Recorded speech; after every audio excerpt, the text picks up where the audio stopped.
And Jordan Ham joins us, as always, brought to you by IBEW 640. IBEW 640, we appreciate their support of the recruiting roundup. The high school kids going on to college. All right, partner, I saw Caden Cloud at Williams Field last Friday night. I've loved what he's all about on the field. He finally takes himself off the board.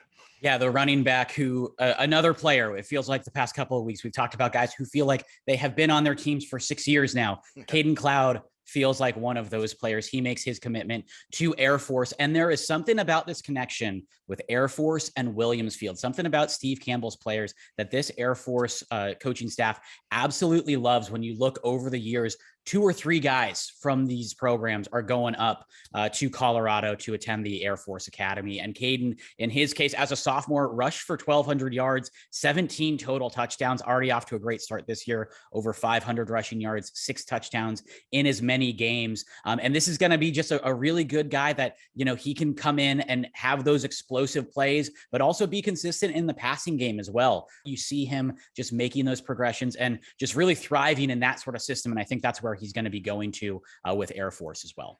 All right, let's switch gears over to offers. Latest offers this week you want to talk about?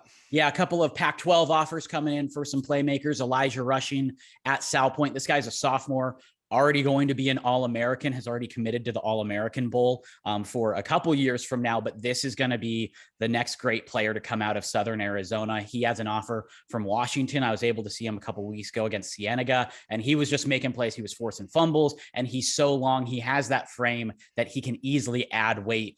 So I think that's why he's so projectable to so many different college programs. And then Amari Washington over at Chandler, we talked about the laundry list that he added in just a week.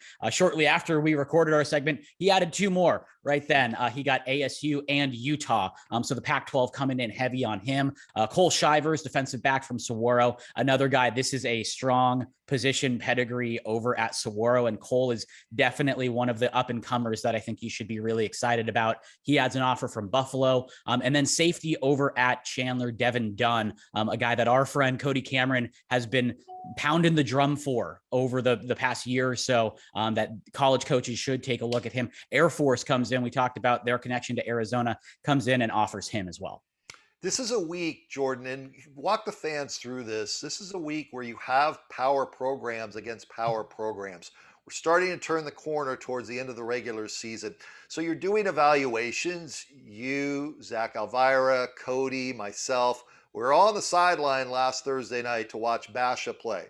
Basha plays Highland this week. From a recruiting standpoint, how many recruitable players are going to be on the field for that matchup? One, and then the other one is Chandler plays at Queen Creek this week. Queen Creek, we talked about this. They fly below the radar. Nobody really wants to talk about them that much, but here they are sitting there undefeated doing their thing. So these big matchups, does it help in the recruiting evaluation, or is it just simply this is fun for fans? I think it's in between. It's a mix for both. It's great to see them go up against the best of the best. And you mentioned Basha, Highland. There are going to be a lot of D1 guys going up against it. And it's easy to see when they are heavily outmatching an opponent to say nice things about them and see what's going on. But at the same time, it's also one night. So you can't put all your chips on this guy is going to be a great player, or this guy might be overrated just based on one night. But it certainly does help paint a picture if someone really does surprise you, or someone, you know, might have struggled a little bit. That's something that you can just at least look back to and say,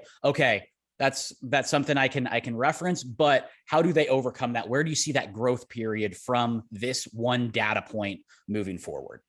That's Jordan Ham. He knows all, he tells all on the recruiting roundup every week, brought to you by IBEW 640.